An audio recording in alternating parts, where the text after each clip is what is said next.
అందరికీ నమస్తే. Welcome to big TV. నేను మీ గౌతమి. ఈ రోజు మనతో పాటు ఐకానిక్ ఆస్ట్రాలజర్ గట్టుపల్లి సురేష్ బాబు గారు ఉన్నారు. వారితో మాట్లాడదాం.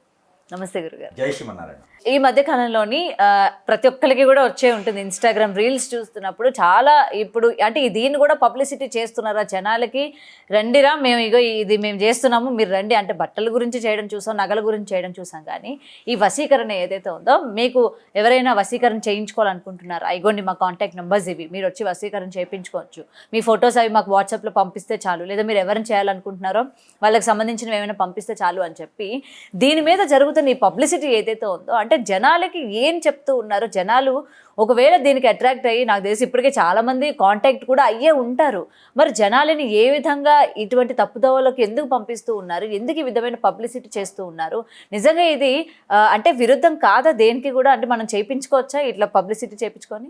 ఇది ఒకటి ఏంటంటే, ఒకప్పుడు మనకి ఫుడ్ కోర్ట్స్ ఉండేవి, హోటల్స్ ఉండేవి, మనం వెళ్ళి డైరెక్ట్గా తినాల్సి వచ్చేది. ఈ రోజుల్లో స్విగ్గీ, జొమాటో లాంటివి చాలా డెలివరీ పాయింట్స్ అనేది పేరు ఏదైనా డెలివరీస్ వచ్చాయి. ఇప్పుడు మనకి కస్టమర్స్కి ఏమవుతుంది, ఈజీ మెథడ్ అవుతుంది, ఇంటికే వచ్చేస్తుంది, ఇంట్లో కూర్చొని తినొచ్చు, ఎక్కడికైనా డెలివరీస్ ఉన్నాయి. తర్వాత ఈ బైక్స్, కారు లాంటివి ఒకప్పుడు రిక్షా అనుకో లేకపోతే ఆటోలో బయటికి ఎక్కడికో వెళ్ళి రోడ్డు మీదకి వెళ్ళి మాట్లాడుకోవచ్చేది. ఈ రోజున ఏమవుతుంది, ఇంటి వద్దకే బుక్ చేసుకుంటే వచ్చేస్తున్నాయి. అలా తర్వాత బట్టలు కావచ్చు, ఈ మధ్యన అన్ని రకాలు కూడా ఆన్లైన్ అని వచ్చేసి ఆన్లైన్లో మన ఇంటి వద్దకే చేర్చేలాగా ఉన్నాయి. అది ట్రెండింగ్ అయిపోయింది, ఆ ట్రెండ్ క్లోజ్ అయింది. ఇప్పుడు దీనికి అన్ని రకాల మెడిసిన్స్ కావచ్చు, ప్రతిదీ ఇంటికి వద్దకు వస్తుంది కదా. మరి హిప్నటిజం, బ్లాక్ మ్యాజిక్ ఇంటికి వద్దకు ఎందుకు రాదు? అది కూడా వాళ్ళు కూడా కొంచెం బిజినెస్ అవ్వాలి కదా. ఇప్పుడు ఎవరైతే చేసేవాళ్ళు ఉన్నారో వాళ్ళు కూడా బిజినెస్ అవ్వాలి కాబట్టి వారు ఆన్లైన్లో పెట్టడం వల్ల తప్పేం లేదు. కొన్ని వీడియోస్ ఆన్లైన్ నుంచి బైవాఫ్ చేశారు, అంటే తొలగించారు. కొన్ని ఫిలిమ్స్ కానీ కొన్ని ప్రజలు చెడిపోతున్నారని చెప్పేసి గేమ్స్ యాప్ కానీ, కొన్ని రాష్ట్రాల్లో అయితే గేమ్స్ యాప్ కూడా లేవు. కొన్ని రాష్ట్రాల్లో ఇది ఓపెన్ చేస్తే మీకు శిక్షార్హులు అని ఉంటుంది, కొన్ని రాష్ట్రాల్లో అయితే కొన్ని విధంగా ఉంది. మన తెలుగు రాష్ట్రాల్లో కావచ్చు, మన భారతదేశం మొత్తం కూడా ఇలాంటి దాంతోనే బాధపడుతూ ఉన్నారు. మనకి ఇంకా సౌత్లో కాదు, నార్త్లోకి వెళ్తే ఒక మనిషి మీద ఒక మనిషికి ఇదే పని. ఒక గురువు దగ్గరికి వెళ్ళి ఒకళ్ళు చేయించారు, ఇంకో గురువు దగ్గరికి వెళ్ళి ఇంకోళ్ళు చేయించారు, వాడు నాశనం అవుతారు, ఈడు నాశనం అవుతారు, గురువు బాగుపడతాడు. నార్త్లో అయితే ఇంకా ఎక్కువ ఉన్నాయి వీటి మీద. అయితే ఇప్పుడు మీరు అన్నట్టుగా ఈ వీడియోస్ మీద ఏదన్నా ఒక తీసుకురావడం, ఒక జీవో తీసుకురావడం, ఇలాంటి వీడియోస్ ఆన్లైన్లో పెట్టడానికి లేదు అని ఒక జీవో తీసుకురావడం అనేది ఇది ప్రభుత్వ బాధ్యత. ప్రభుత్వము నాకేం పట్టిందిలే అని కూర్చుంటే ఏమైందంటే చాప కింద నీరులాగా రేపటి రోజు వాడి కొంపకే వస్తుంది. డెఫినెట్గా ఖచ్చితంగా రేపటి రోజు వాళ్ళ పాపనో లేకపోతే వాళ్ళ మనవరాలను కూడా చేసినా ఆశ్చర్యం లేదు. అయితే ఒకటి ఇందులో రెండు రకాలు ఉంటాయి. ఒకటి, అవునండి నా దగ్గర చేసుకునే కెపాసిటీ ఉంది, జనాలు నన్ను నమ్ముతున్నారు, నేను ఎలా అయినా పబ్లిసిటీ చేసుకుంటాను, అనేది ఎవడు? నాకు ఈ పేరు చెప్పుకొని డబ్బు సంపాదించుకుంటా. ఇప్పుడు మొన్నటిదాకా ఒక దరిద్రుడు కామాక్షి పూజలు అని చెప్పేసి అని ఉన్నది కదా, కామాక్షి పూజలు అని అదనేది నేను డబ్బులు గుంజేశాడు. ఎవరికైతే నేను పూజలు చేపిస్తున్నానో వాళ్ళ స్థలాలు వాళ్ళ పొలాలు తీసుకొని మొత్తం సంపాదించుకున్నారు. చేసిన వాళ్ళకుందా, చేయించిన వాళ్ళకుందా, చేయించబడ్డ వాళ్ళకుందా? ఇక్కడ ఎవరిని ప్రశ్నించలేము.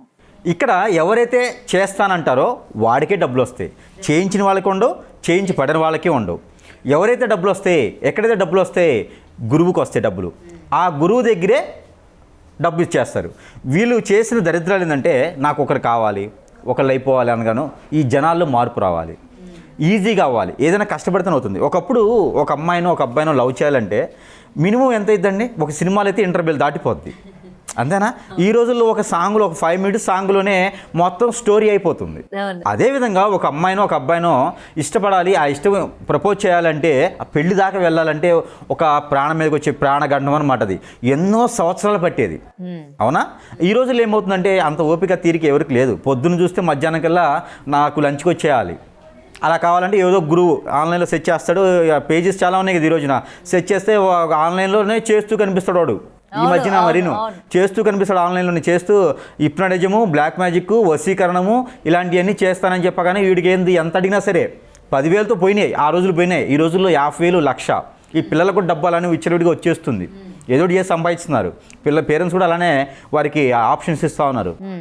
వీరికి అమ్మాయి నచ్చింది, అబ్బాయి నచ్చింది అనుకోండి, ఈ రోజుల్లో ఏంది ఆన్లైన్లో గురువులు చాలామంది ఉన్నారు కాబట్టి వాళ్ళని సంప్రదించి ఏదో డబ్బులు వేయించేసి చేస్తారు. ఇది ఇప్పటివరకు జరిగినటువంటిది. దీని బ్యాక్ సైడ్ ఒకటి ఉన్నది, ఇది చెప్తా వినండి కథ. దీని బ్యాక్ సైడ్ కథ ఏంటంటే, నా దగ్గర నేను సంపాదించుకోవడానికి ఒక అవతారం కావాలి. ఇప్పుడు సంపాదించుకోవడానికి వనరులు చాలా రకాలు. పని చేయలేని వాడంతా కూడా గురువుగా ఏడుతున్నారు. రోజు 10 మంది గురువులు వస్తూ ఉన్నారు. మొన్న ఈ మధ్యన ఒకడు వచ్చాడు కర్ణాటక నుంచి. వాడు నేను ఫోన్ నెంబర్ అని చెప్పేసి తర్వాత వాడు ఏం చేస్తాడు ఏందని చెప్పేసి మళ్ళీ వైరల్ అయిపోయింది. ఆ తర్వాత ఇంకొకడు వచ్చాడు. వాడు డైరెక్ట్గా ఏం చెప్తున్నాడు అంటే మీడియా ముందుకు వచ్చి నేను డబ్బు కోసమే చేస్తున్నానండి, డబ్బు కోసమే చేస్తున్నాను, ఎవరండి నన్ను రమ్మన్నాడు, ఎవడు నన్ను నమ్మమన్నాడు అని చెప్తున్నాడు వాడు. రేపటి రోజున వాడికి ఏం అనలేం మనం. ఇలాంటి వాళ్ళు చాలామంది ఉన్నారు, విద్య లేని గురువులు చాలామంది ఉన్నారు. వీరితో మనం మాట్లాడుకోవడం అనవసరం, అసలు వాళ్ళ గురించి ప్రస్తావనే అనవసరం. ఇక్కడ జరిగే విషయం ఒకటి ఉన్నది, అది ఏంటంటే హిప్నటైజ్ చేస్తాం, బ్లాక్ మ్యాజిక్ చేస్తాం అని చెప్పి మీడియా ముందుకు వచ్చిన ప్రతి ఒక్కరికి కూడా వారికి సర్టిఫికేట్ ఏం లేదు, వారికి అవగాహన లేదు. ఎక్కడో వాడు కూడా వీడియో చూస్తాడు, వాడు కూడా వీడియో చూసి ఇప్పుడు ఒక పేషెంట్ ఉంటాడు. అంటే ఇవి సర్టిఫైడ్ ఉంటాయా? లేదు, సర్టిఫికేట్ లేదు. ఎక్కడ సర్టిఫికేట్ తీసుకురావాలి. ఇక మనలాంటి వాళ్ళు సంఘం ఏర్పాటు చేసి సర్టిఫికేట్ కావాలి, నీకేం వచ్చినా బాబు నేను ఏర్పాటు చేయాలి. ఇప్పుడు ఒక పేషెంట్ ఉంటాడు. ఒక పేషెంట్ ఒకసారి హాస్పిటల్కి వెళ్ళారనుకోండి, వాడు చెప్తారు అమ్మ నువ్వు ఒక 2 సంవత్సరాలు మెడిసిన్ వాడాలని చెప్తారు కదా. వీడు నెల నెల హాస్పిటల్కి వెళ్తాడు. తొలిసారిగా వెళ్ళినప్పుడు భయపడుతూ వెళ్తాడు. రెండోసారి వెళ్ళినప్పుడు ఏం చేస్తారంటే కొంత మెడిసిన్ తెలుసుకుంటాడు. ప్రిస్క్రిప్షన్ తీసుకెళ్లకుండానే మెడికల్ షాప్కి వెళ్ళి ఇవి ఇవ్వండి అని చెప్తాడు. మూడోసారి వెళ్తాడు, వీడు పక్కన వచ్చిన పేషెంట్కి అదే సిమ్టమ్ ఉంటే ఈ మెడిసిన్ వాడండి డాక్టర్తో ఎందుకని చెప్తాడు. నాలుగోసారి వెళ్ళినప్పుడు ఖచ్చితంగా వీడే వాడితో కాంటాక్ట్ అవుతాడు. ఏంటి ఎలా ఉంది మీకు, ఇప్పుడు బాగుందా, లేకపోతే ఈ మెడిసిన్ మార్చిస్తానని చెప్తాడు. ఈ పేషెంట్ డాక్టర్ కన్నా గొప్పగా చెప్తాడు, ఎందుకంటే వాడి ఉంటాడు కదా మెడిసిన్లు. అలాంటి వారే గురువుల దగ్గరికి వెళ్ళి ఇప్పటి చేసి ఉండి అలసిపోయేసి వాళ్ళకి పని అవ్వదు, వారే ఒక గురువు అవుతాడు. ఒక గురువు వీడిని ఎలా మోసం చేస్తాడో వీడు ఇంకొకటి మోసం చేస్తాడు. వీరికి ఏం కాదు, వారికి ఏం రాదు. ఒక నిజంగా హిప్నటిజం బ్లాక్ మ్యాజిక్ వస్తే వారు ఇలా ఉండరు. మీడియా ద్వారా అవసరం లేదు, వాడికి ఎలా అయినా కస్టమర్స్ వస్తారు. నిజంగా చేసేవారు అలా రారు. ఇప్పుడు నువ్వు వాడి మీద కేసు పెట్టేసి వాడికి బయట ఇలా తిప్పి మాట్లాడినా కూడా అవునండి నేను పెట్టాను, నా దగ్గరికి ఎవరు రమ్మన్నారు, నన్ను ఎవరు నమ్మన్నారు అని చెప్పి మాట్లాడతాడు. తిరిగి వాడే రివర్స్ అవుతాడు. అయితే ఇక్కడ జరిగే ఒక సంఘటన చిన్నది. ఈ గురువు ఏం చేస్తాడంటే ఇది హిప్నటిజం నిజంగానే వాడికి వచ్చు, ఓకే పబ్లిసిటీ చేశాడు, 2 వాడు డబ్బు సంపాదించుకుంటున్నాడు. ఆ హిప్నటిజం చేసే వల్ల గురువు ఒక కస్టమరు గురువు దగ్గరికి వచ్చాడు అంటే చిన్నగా ఆలోచిద్దాం మనం. ఒక బిజినెస్ మ్యాన్ దగ్గరికి ఒక కస్టమర్, ఒక కన్జ్యూమర్ వచ్చారు అంటే ఆ కన్జ్యూమర్ దగ్గర నుంచి మీరు ఏం చేస్తారు? ఒక బట్టల షాప్ ఉంది, ఒక కస్టమర్ వచ్చాడు, ఏం చెప్తారు మీరు? వాడు ఒక ఫ్యాన్ షర్ట్ తీసుకోవాలని వస్తారు, లేదా ఒక శారీ కొనుక్కోవాలని వస్తారు. మీరు ఏం చేస్తారు? బట్టల షాప్ ఓనర్ అయ్యండి, లేదండి ఇది కొత్తగా వచ్చింది, కొత్తవన్నీ చెప్తాము. వాడు ఒకటి తీసుకోవడానికి వస్తే ఇంకో 2 తీసుకునే పంపిస్తాం. కస్టమర్కి అండగట్టాలనే కదా మనం చూస్తాం, అంతే కదా. అలానే గురువు కూడా బిజినెస్ కోసమే కదా ఆన్లైన్లోకి వస్తాడు, డబ్బు కోసమే కదా చేస్తాడు. ఈ గురువు కస్టమర్ని వదిలిపెడతాడా? ముందు ఎవరికి చేస్తాడు? ముందు ఎవరైతే ఎవరి మీద చేయించుకోవాలనుకున్నారో వాళ్ళని పక్కన పెట్టేయండి. ఎవరైతే చేయాలని గురువుని సంపాదిస్తారో వారికి చేస్తాడు. ఎందుకంటే ఈ కస్టమరు వెళ్తే ఇంతలో డబ్బులు ఆగిపోతాయి, మళ్ళీ వేరే కొత్త కస్టమర్ వచ్చేదాకా నాకు ఎవరు కావాలి? వీళ్ళు నన్ను పోషించాలి కదా. ఒక కస్టమర్ గురువుకి దొరికితే ఆ కస్టమర్ని వదలకుండా ముందు వీడికి చేస్తాడు, ఓకేనా. ముందు వీడికి చేసిన తర్వాత వాడి సంగతి తర్వాత. వాడి పని అయిందనుకోండి, ఇప్పుడు 40,000కో 50,000కో 4 లక్షలకో ఆ కస్టమర్ని బట్టి మాట్లాడుకుంటారు గురువు. మాట్లాడుకున్న తర్వాత ఆ కస్టమర్ని ముందు వీడిని హిప్నటైజ్ చేసేసుకుంటాడు. ఆ కస్టమర్ ఎవరికైతే చెప్తాడో వాడికి చెయ్యరు, చేస్తే వీడు డబ్బులు వీడి కదా. ఇంకా వాడు వీడికి దొరికారనుకో వీడి నుంచి నాకు డబ్బులు రావు. ఆల్రెడీ ఇక్కడ ఏం జరుగుతుంది, సగం డబ్బులు ఇచ్చేస్తారు, మొత్తం పూర్తిగా ఇచ్చినా పలానా టైంకి అని చెప్తారు, 20 రోజులకో 40 రోజులకో, లేకపోతే 2 రోజులు, ఈ రోజులు అయితే 24 గంటలు అని చెప్తున్నారులేండి. ఈ తర్వాత ఫోన్ చేస్తారు, అమ్మో లేదండి వాళ్ళు ఆల్రెడీ వేరే ఎక్కడికో వెళ్ళిపోయినారు, వాళ్ళు ఇంకా గట్టిగా చేయించేసుకున్నారు, మనకన్నా గురువులు చాలామంది ఉంటారు కదా అని చెప్పి ఇది ఇట్లా కాదు, నాకు ఒక 5 మేకలు కావాలి, 5 బదులు 50,000 మళ్ళీ ఒక 50,000 వేస్తే నేను మళ్ళీ చేస్తాను అని చెప్పి మళ్ళీ బెదిరిస్తారు, మళ్ళీ లాక్కుంటారు. ఈ రెండోసారి కూడా అవ్వదు.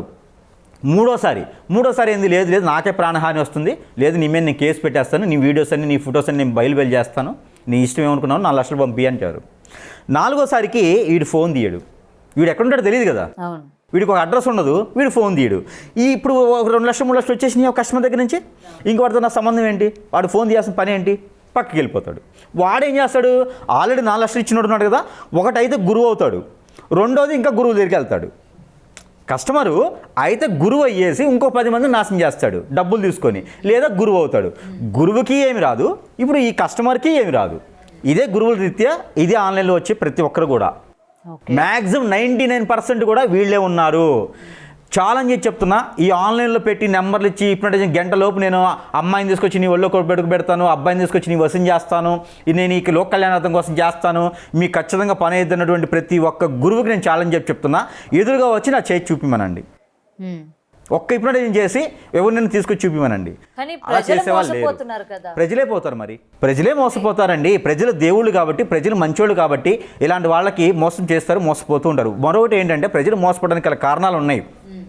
ఎందుకు అంటే ప్రజలకి అవసరం, వీరిలో అంటే వాళ్ళలో ఉన్న స్ట్రెంగ్త్ని వాళ్ళు గుర్తించక అవతల వాళ్ళపైన వీరికి నమ్మకం లేక ఒక అమ్మాయిని ప్రేమిస్తుందా అంటే వీరు చెప్తే ఎక్స్ప్రెస్ చేస్తే ఒప్పుకుంటారో లేదో. ఇలా అయితే easy method, short cut route వెళ్తారు. ఇలాగ వారిలో ఆలోచన కూడా కరెక్టే, మనం జనాన్ని ఏం అనలేం. ఎందుకంటే వారిలో ఆలోచన ఏంటంటే త్వరగా పని అయిపోద్ది కదా, ఆ అమ్మాయి నా దగ్గరికి వచ్చేస్తే ఆ అమ్మాయి చెడు బావులు పడుతుంది, నా దగ్గరికి వస్తే నేను కాపాడుకోగలుగుతాను, మనకు నచ్చిన అమ్మాయి అలా చేస్తుంటే కరెక్ట్ కాదు, మనకు నచ్చిన అబ్బాయి అలా చేస్తే కరెక్ట్ కాదు, నా ముద్దు దగ్గరికి వస్తే చేసేవాళ్ళను స్వార్థం లేకుండా ఉండేవాళ్ళు ఉన్నారు. లేదా మా పిల్లవాడు ఉన్నాడు, ఆ అబ్బాయి బాగున్నాడు అనుకో 10 మంది ఫ్యామిలీని పోషించగలుగుతాడు, ఇలాంటి చెడు వ్యసనాలకు బానిసైపోయాడు, అలా చేస్తే అలాంటివి అంటే చెడుకి అలా మంచివారు ఉన్నారు. అవును, వెళ్ళే వాళ్ళు. కాదే వీరు కూడా ఇలాంటి ద్వారా భయపడుతున్నారు, బాధపడుతున్నారు, వారు కూడా హిప్నటిజంగా బలైపోతున్నారు, ఏదో రకంగా బలైపోతున్నారు. కాబట్టి సరైన గురువుని ఎంచుకోవడం మన ధర్మం, సరైన గురువుని ఎంచుకోవడం మనకి కరెక్ట్గా తీసుకున్నటువంటి న్యాయం, సరైన గురించి వచ్చడం మన బాధ్యత. లేదు అంటే ముందు మనకి లేనిపోయిన తలకానప్పుడు మనం హిప్నటిజం అయిపోతాం. ఇకపోతే ఈ ఆన్లైన్లో పెట్టేటువంటి వారందరికీ కూడా మనం ఏం అనలేం, జనాల్ని ఏమనలేం, వారిని ఏమన్నాం. వాళ్ళు కూడా లైవ్ లో పూజ చేస్తూ మరీ చూపిస్తూ ఉంటారు. ఎందుకంటే ఆల్రెడీ ఇక్కడ పూజ అవుతా ఉండింది, మీరు కూడా రిజిస్టర్ చేయడం ఏముంది, ఎక్కడేం చేస్తారు, యజ్ఞ యాగ హోమాలే చేస్తున్నారు, కానీ దానివల్ల ప్రతిఫలం ఏది, అది కదా ఆలోచించాలి. ఏదో వరుణు యాగం చేసి వర్షం కురిపించారు అంటే మాట్లాడవచ్చు, ఏదైనా గాయత్రి హోమం చేసి ల్యాండ్స్ అమ్మిపోయినాయి అంటే ఆలోచించవచ్చు, పిల్లలకి చదువు లేదంటే లక్ష్మీకాంత హోమం చేస్తే అవుతుంది. ఇలా చాలా ఉన్నాయి. ఏదైనా జపం చేసుకుంటే రాహుకేతు దోషం ఉంది, జపం చేసుకుంటే అవుతుంది. లేకపోతే శ్రీకాళహస్తిలో కాకినాడ కాకనే పోయేసి రాహుకేతు పూజ చేస్తే సరిపోతుంది. ఇలాగా చాలా రకాలు జపాలు ఉంటాయి, చాలా రకాలుగా పరిహారాలు ఉంటాయి, చాలా రకాల దానాలు ఉంటాయి, ఎన్నో రకాలు ఉన్నాయి. మనకి సనాతన ధర్మం చాలా నేర్పింది, మనకి ఈ వేదాలు చాలా నేర్పినాయి. ఈ దౌర్భాగ్యం ఏంటి, వాడు చేయడం ఏంటి, మనం చేయించుకోవడం ఏంటి అంటే మన ద్వారా ఎంతమంది నాశనం అవుతారంటే వారికి అవకాశం ఇవ్వడం ద్వారా వారు బాగుపడతారు, వాడు వెళ్ళిపోతాడు, వాడు పాజిటివ్ అవడానికి ఇంకో గురువు దగ్గరికి వెళ్తాడు, వాడి మంత్రాలు చేయడానికి. రెండోది ఈ కస్టమర్లు ఏం చేస్తారంటే ఒకటి దైవ ధ్యానంలో ఉంటే మంచి పాజిటివ్ అని వస్తుంది, అలాంటి దరిద్రుల ద్వారా వెళ్ళడం ద్వారా వీరు హిప్నటిజం చేసి పడతారు. ముందు వీడంతా కూడా గురువు గురువు గురువు అంటారు. ఫస్ట్ మీరు చెప్పాను కదా, ఒకళ్ళు మొత్తం యంగ్స్టర్సేనండి, మొత్తం కాలేజీ వాళ్ళే, మొత్తం బీటెక్ కాలేజీ వాళ్ళే. నేను చెప్తున్నా కదా, నాకు వచ్చే కాల్స్ నాకు తెలిస్తే కదా, మొత్తం బీటెక్ కాలేజీ వాళ్ళే. 4 లక్షల రూపాయలు కూడా సిద్ధపడుతున్నారు. 4 లక్షలు బీటెక్ చదివే స్టూడెంట్, బీటెక్ చదివేవాళ్ళు. ఇప్పుడు బీటెక్ చదవాలంటే వాళ్ళకి ఖర్చు 30 lakhs అవుతుంది. 4 lakhs అంటే వాళ్ళకి పెద్ద ఇష్యూ కాదు, ఎందుకంటే తల్లిదండ్రులు దూరం ఉంటారు, వాళ్ళకి అవగాహన లేదు, ఆలోచన లేదు, ఎవరితో ఎలా మెలగాలో తెలియదు. చదువుకునే వారు వీళ్ళంతాను స్టార్టప్ జాబ్స్ చదువుకునేవారు, వీరికే ఉరుకు రక్తం ఉంటుంది అనమాట. ఎలా అయినా సరే నేను పటాయించాలి, ఇదే ఉంటుంది. అమ్మాయిల్లో ఉన్నారు, అబ్బాయిల్లో ఉన్నారండి. ఇక తర్వాత పేరెంట్స్ మళ్ళీను వీరంతా చెడిపోయి ఉంటారు కదా, ఆ పేరెంట్స్ బాగు చేసుకునే దానికి లేదా వదిలిపెట్టేస్తారు. వీళ్ళు ఖచ్చితంగా 4 లక్షలు ఇవ్వడానికి 5 లక్షలు ఇవ్వడానికి కూడా సిద్ధంగా ఉన్నారు ఈ రోజుల్లో. కానీ అలాంటి గురువులు అయితే చాలా తక్కువ మంది ఉన్నారు, లేరని చెప్పనండి. ఒరిజినల్గా గురువులు ఉన్నారు, ఆ గురువు వారికి దొరకరు. అలా దొరికారంటే వాళ్ళు అదృష్టవంతులు. ఇంకో విషయం, నిజమైన గురువు ఉంటే ఇలా అమ్మాయిని పటాయించడానికి అబ్బాయిని పటాయించడానికి చేయరు, లోక కళ్యాణార్థం కోసం చేస్తారు. ఇలా ఆన్లైన్లోకి రారు, నేను చేస్తాను రారు, లోక కళ్యాణార్థం కోసం చేస్తారు, లేదంటే ఇంకోటి చేస్తారు. భార్య ఉండగా మరో స్త్రీతో సంబంధం ఉంది అంటే ఖచ్చితంగా వారికి ఇప్పుడు ఏం చేస్తారు, గురువు భార్యతోనే ఉండాలి అని. ఓకే, భార్య వేరే చెడలవాట్లు ఉంది అంటే ఖచ్చితంగా వారికి ఇప్పుడు ఏం చేస్తారు, గురువు భర్త మాట వినాలి అని. పిల్లలు చెడిపోతున్నారంటే ఖచ్చితంగా వారికి ఇప్పుడు ఏం చేస్తారు, పెద్దల మాట వినాలి, వింటే బాగుపడతారు అని. ఇలాంటి గురువులు ఉన్నారు నాలాగా. ఇలాగ ఆన్లైన్లోకి వచ్చేవాడు ప్రతి ఒక్కరు కూడా ఎవరిని పడితే వాళ్ళు చేస్తా, ఏది పడితే అది ఏదంటే గురువుల దగ్గర ముందు వీరు మోసపోతారు, గురువుల దగ్గర ముందు వీరు ఇప్పుడు ఏం చేయించిపోతారు. కాబట్టి చాలా రావాలి, ఇందులో చాలా చైతన్యం రావాలి, అవగాహన రావాలి. ప్రభుత్వాలు కూడా దీనికి ఒక జీవో తీసుకొని రావాలి, దీనికి ఒక సంఘం. ఎందుకంటే ఇలా ఎక్కడ పెడితే అక్కడ పెడితే రేపు పొద్దున సొసైటీ ఏమైపోతుంది, ఎవరికి నచ్చినట్టు. మనకి డ్రగ్స్ మీద పాదం మోపారు కదా, అది కాదు, ఇది చాలా ప్రమాదకరం. చాప కింద నీరులాగా సూసైడ్ కూడా చేసుకుంటున్నారండి. హిప్నటైజ్ చేసేసి ఇప్పుడు కొన్ని సంఘటనలు జరుగుతూ ఉన్నాయి. పోయేసి ఉరేసేసుకుంటున్నారు, కత్తితో పొడుచుకుంటున్నారు. కొన్నిటి వాటికి ఇప్పటికీ కారణాలు కూడా తెలియట్లా. కొంతమంది అలా చనిపోయిన కేసెస్ హాస్పిటల్కి వెళ్తే ఏం తెలియదు, పోస్ట్ మాస్టర్లు ఏం తెలియవు. ఇలా జరుగుతున్నాయి. ప్రభుత్వాలు చొరవ చేసుకోవాలి, లేదా కేంద్ర ప్రభుత్వమైన దీన్ని చొరవ చేసుకొని ఇలాంటి వారికి ఏదైనా ఉంటే, నిజంగా వారి దగ్గర విద్య ఉందంటే వారికి ఒక సర్టిఫికేషన్ ఉండాలి, వారు కనీసం సనాతన ధర్మాన్ని పాటించాలి, వారికంటూ రూల్స్ అండ్ రెగ్యులేషన్స్ ఉండాలి. ఎందుకంటే ఈరోజు సెల్యూన్కి వెళ్తే ఏది ఎంతనే ఒక ఇది ఉంటుంది, ఏది ఎంతైనా ఒక పట్టిక ఉంటుంది, ఎక్సెల్ ఉంటుంది. అలాంటిది వీరికి లేదు. ఎక్కడండి గురువు, ఎక్కడ ఓదుడు, ఎక్కడ యోధుడు, ఎవరు లేరు ఇక్కడ. మరి ఒకప్పుడు ఉన్నటువంటి గురువులందరూ ఏం కావాలి? సాయిబాబా గారు ఏం కావాలి, యేసుప్రభు గారు ఏం కావాలి, అల్లా భగవానుడు ఏం కావాలి, ఒలి వాళ్ళు ఏం కావాలి, అలేనే ఏం కావాలి? ఇక్కడ వీళ్ళంతా కూడా సంపాదన చేసుకోవడం కోసమే. ప్రజలకి నేను చెప్పాల్సిన అవగాహన ఒకటి ఏంటంటే, ఎవరిని నమ్మేటువంటి పరిస్థితిలో లేదు. కాబట్టి ఈరోజు హిప్నటైజింగ్ చేసేదానికి చాలా రకాలు ఉన్నాయి. కానీ దాని అందరికీ కూడా వెళ్ళొద్దు. హిందువులు ఒకటే కాదండి, ముస్లిమ్స్ ఒకటే కాదండి, క్రైస్తవులు ఒకటే కాదండి, 54 సంఘాలు ఉన్నాయి, 54 మతాలు ఉన్నాయి. 54 మతాల్లో కూడా హిప్నటైజింగ్ చేసేటువంటి తత్వాలు ఉన్నాయి. స్పిరిట్ పేర్స్ అంటారు, అల్లా చెప్పుకొని చేస్తారు. అవన్నీ కూడా మంచిగా చేసేటువంటి గురువులు ఉన్నారు. మంచి కాకుండా ఆ పేరు చెప్పి చెడుగా చేసి వారిని ఇప్పుడేం చేసి డబ్బులు ఆగుదాము, వారి దగ్గర ఉన్నటువంటి ఆస్తులు లాగుదామని చెప్పేసి వాళ్ళని నమ్మకూడదు. వారిని ఖచ్చితంగా రోడ్డు మీదకి లాగాల్సిందే. వారిని ఖచ్చితంగా వారికి ఏదో రకమైనటువంటి పరిహారాలు ఉండాల్సిందే. అలాంటి వాళ్ళకి మనము అవకాశాలు ఇవ్వకూడదు. ఇచ్చాము అంటే వారికి ఇంకా రిచ్లుడిగా అయిపోతారు. కాబట్టి మొదట్లోనే వాళ్ళని తుంచేయాలి. ప్రభుత్వాలు చొరవ చేసుకోవాలని నా మనవిగా చెప్తా ఉన్నాను. అండ్ ఇళ్లలో ఉన్న వర్కింగ్ ఉమెన్ అంటే హౌస్ వైఫ్స్ కావచ్చు, వాళ్ళు కూడా వీటి నుంచి కొంచెం దూరంగా ఉండాలి. ఏదో వస్తుంది కదా, నా భర్త ఇలా చేస్తున్నాడు, వెంటనే నేను ట్రై చేసేద్దాము అని కాకుండా కొంచెం ఆలోచించి చేస్తే. మంచి ఫ్యామిలీస్ బలవుతున్నారండి. చంటి పిల్లలు ఉంటారు, ఒక చిన్న ఫ్యామిలీ, భార్య భర్త 2 పిల్లలు ఉంటారు. వీళ్ళ ఫ్యామిలీ ఏదో 2 జాబ్ చేసుకుంటూ వెళ్ళిపోతుంది. ఒక దరిద్రుడు వస్తాడు, ఎవరో ఎక్కడి నుంచి హిప్నటైజ్ చేస్తారు, నాకు ఆ అమ్మాయి కావాలి అంటాడు. ఆ అమ్మాయిని హిప్నటైజ్ చేస్తారు. ఆ అమ్మాయి వీడి వైపున లాగుతుంది. వెళ్ళిపోగానే ఆ పిల్లలిద్దరు ఏం కావాలండి? ఈ పాపాలు చూడండి. ఆ పిల్లలిద్దరూ కట్టుకున్న భర్త ఏమవుతారు? రోడ్డు మీద పడిపోతారు. ఆ పాపం ఎవరికండి? చేసిన వాడికి వచ్చింది, చేయించిన వాడికి వచ్చింది. మరి పోనీ ఆయన మీద వదిలేస్తాడంటే వాడు ఆల్రెడీ అలవాటు పడ్డాడు గురువు దగ్గర, ఇంకో 50,000 ఇస్తా అంటాడు, ఇంకొక అమ్మాయిని పటాయిస్తాడు. ఎందుకు? ఇప్పుడు వీళ్ళ ఫ్యామిలీ బాగుంది, ఈ హిప్నటైజ్ చేయడం ద్వారా ఆ ఫ్యామిలీ నుంచి వేరైపోయినారుగా, వేరు చేశారుగా, పిల్లల్ని రోడ్డు మీద పడేస్తారు కదా. చెట్టుకొకరికెళ్తే ఆ పాపం ఎవరికి వస్తుందండి? కానీ ఈ రోజుల్లో జనాలు పాపపుణ్యాల గురించి ఆలోచిస్తున్నారు అనుకుంటున్నారు. అదే కదా, ఆ స్వార్థమే అంటున్నాను. దాని ద్వారా ఖచ్చితంగా ఇక్కడ లేకపోయినా ఎక్కడో దగ్గర లెక్క అయితే ఉంటుంది. వారి భూలోకంలోనే అనుభవించిపోతారు. అందుకే ఒక్కొక్కరికి టెస్ట్ చేస్తూ ఉంటే వాళ్ళలో ఏ అవయవాలు పార్ట్లు ప్రాబ్లం రావట్లేదు, కానీ వీడి రోగం ఉంటుంది. ఎక్కడో దగ్గర హిప్నటైజింగ్ బ్లాక్మెయిల్ చేశారు కాబట్టి ఇవన్నీ కూడా ఆలోచించుకోవాలి. వీరికి ఏంటంటే కిడ్నీస్ ప్రాబ్లం, లివర్ ప్రాబ్లం వస్తుంది అంటే ఆరోగ్య సమస్య కాదు అది. ఇలాంటి హిప్నటైజింగ్ బ్లాక్ మ్యాజిక్ జరిగితేనే అలాంటి ప్రాబ్లమ్స్ వస్తాయి. హార్ట్ అటాక్లు వస్తూ ఉంటాయి కదా, హార్ట్ అటాక్ ఎలా వస్తుందండి? హిప్నటైజింగ్ బ్లాక్ మ్యాజిక్ అయితేనే హార్ట్ అటాక్ వస్తుంది. మామూలుగా అయితే హార్ట్ అటాక్లు రావు ఎవరికినూ. ఏదైనా సరే బాడీలో ప్రాబ్లం వస్తుంది, దీర్ఘకాలికంగా వచ్చింది అంటే వారికి ఖచ్చితంగా హిప్నటైజింగ్ బ్లాక్ మ్యాజిక్ జరిగింది, ఏదో విధంగా ఎన్నో సంవత్సరాల క్రితం జరిగింది. క్యాన్సర్ అదే, క్యాన్సర్ హిప్నటైజింగ్ వల్లే వస్తుంది. అందరూ గుర్తుపెట్టుకోవాలి ఈ విషయం కూడా. క్యాన్సర్ కానీ, వారికి కిడ్నీ ఫెయిల్ కానీ, లేకపోతే లివర్ పోయిందని కానీ, బ్లడ్ సర్క్యులేషన్ ఆగిపోయింది కానీ, హార్ట్ ప్రాబ్లం, లంగ్స్ ప్రాబ్లం వచ్చింది అంటే ఖచ్చితంగా వారికి హిప్నటైజింగ్ బ్లాక్ మ్యాజిక్ ఏదో ఒక విద్య జరిగింది అని అర్థం. ప్రతి ఒక్క పేషెంట్కు ఉన్న పేరెంట్స్ ఎవరైతే ఉన్నారో వీరందరూ గమనించుకోవాలి. మైండ్ బాగాలేదు, స్ట్రెస్ ఫీల్ ఉంది, మావాడి కోపం ఎక్కువ, ఇవన్నీ కూడా భాగం హిప్నటైజింగ్ బ్లాక్ మ్యాజిక్ వశీకరణ లాంటి వాటివే, ఆరోగ్య సమస్యలు కాదు. అందరూ గుర్తుపెట్టుకోవాలి.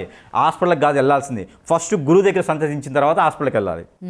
గురువు దగ్గర హిప్నటైజింగ్కి హార్ట్ అటాక్కి సొల్యూషన్ దొరుకుతుంది, కిడ్నీకి, లివర్కి, బ్లడ్ సర్క్యులేషన్కి, లంగ్స్కి, ప్రతి ఒక్క దానికి సొల్యూషన్ ఉంటుంది గురువు దగ్గర. ఆ హిప్నటైజింగ్కి విరుగుడు చేస్తే, ఆ హిప్నటిజం ఉంటే లోపల ఏం జరుగుతుందో కూడా తెలియదు. చాలామంది సెలబ్రిటీస్ కావచ్చు, చాలామంది పొలిటీషియన్స్ కావచ్చు, అలానే చాలామంది కాలం చేసిన వారు కూడా ఉన్నారు. కామన్ పీపుల్స్ కూడా చాలామంది ఉన్నారు, కాదు వారు పబ్లిక్లో రారు. కేవలం వారి మీద కక్షతో చాదించేటువంటి హిప్నటిజం, బ్లాక్ మ్యాజిక్, వశీకరణం, వీటి ద్వారానే ఇబ్బంది పడతారు. కాకపోతే అవి ఏంటి ఉండి చూయించుకొని గురువును కూడా సంప్రదించాల్సిందే. ఒక డాక్టర్ ఎంతో, డాక్టర్ కన్నా కూడా గురువు అంతా. తల్లి, తండ్రి, గురువు, దైవం. గురువు అంటే మీకు చేయూతనిస్తాడు, మీకు మంచి చేస్తాడు. ఈ దరిద్రులను వదిలేసేయండి, ఏ ఆన్లైన్లో నేను చేస్తా అనేది వదిలేసేయండి. నిజమైన గురువుని ఎంచుకోండి. మీకు ఆరోగ్య సమస్యలు వచ్చినాయా, గురువు దగ్గరికి వెళ్ళండి ఫస్ట్. వారికి ఏ సమస్య ద్వారా వచ్చిందో దాని పరిహారాలు ఉంటాయి, పరిష్కారాలు ఉంటాయి, ఆ తర్వాతనే హాస్పిటల్. ఇది అందరూ కూడా గమనించుకోవాల్సినటువంటి విషయం. Right, thank you. For more videos like this, subscribe Big TV channel.